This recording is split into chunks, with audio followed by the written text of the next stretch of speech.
The DP104 is a brand new full-size keyboard from TicType.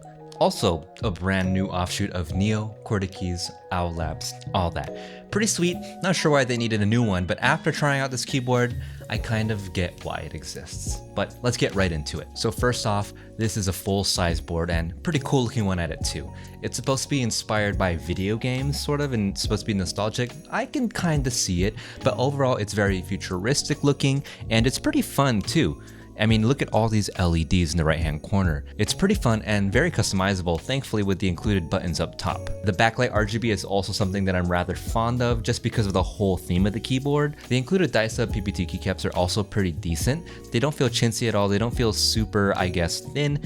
And although the legends aren't perfect, there's a little bit of bleed and they're a little fuzzy. Honestly, I think they're perfectly serviceable, and at this price point, I really couldn't ask for more. The bottom weight is also very fun and kind of unique for the price point. It's nothing crazy, nothing super nice, but I think it kind of fits the whole aesthetic of the keyboard overall.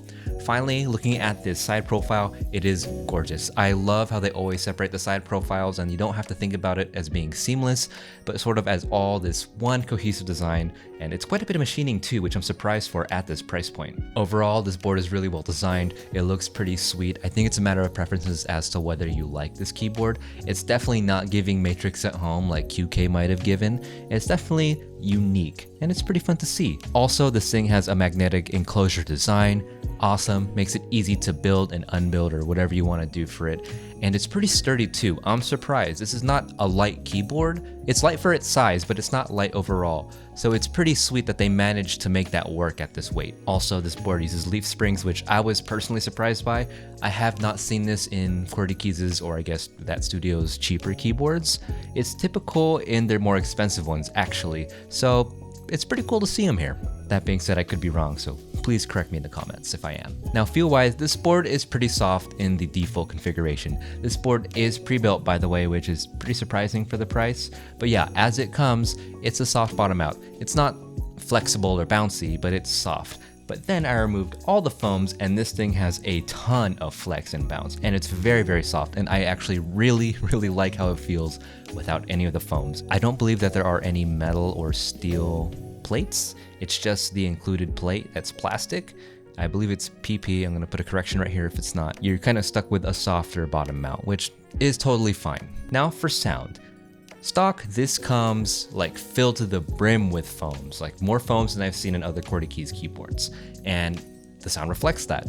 It's loud, it's poppy, it's that signature foam sound. It doesn't sound bad, but it is very loud, just in case you were wondering, or if you needed this in a quiet environment. That being said, once you remove all the foams, it still sounds pretty good. It is a lot quieter, but that's not necessarily bad, especially if you want it in a quiet environment. I actually quite like the sound profile more. It's a bit thinner. It's not super lively, it's just a tiny bit flat. And I think a part of that is mostly just because of how quiet it is. Only thing is, I don't quite like the spacebar as much. It's a little more dead sounding than the rest of the board, and I'm not a huge fan of that.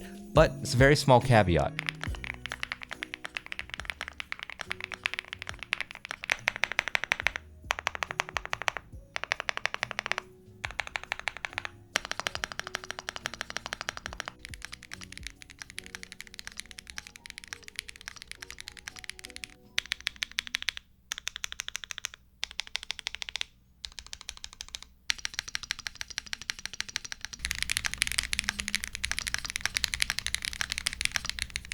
So overall, what do I think about the board? Well, it's honestly incredible value once you consider that it is just under $200 at $199. I don't think you can do better for a budget board, especially for this form factor.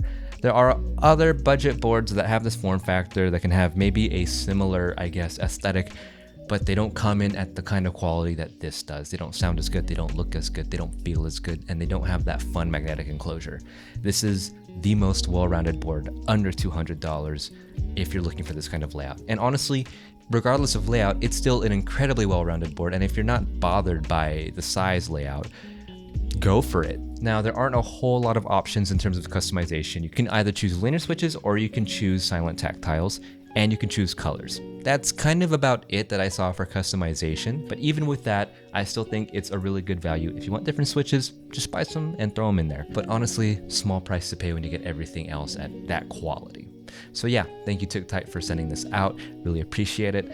I hope to see what else you guys have next. After seeing this, I'm super excited to see what else you can churn out, especially if you can keep hitting these price points. It's awesome. But yeah, that's all I got for you guys today. Thank you so much for watching. I hope you have a great day, and I hope to see you next time.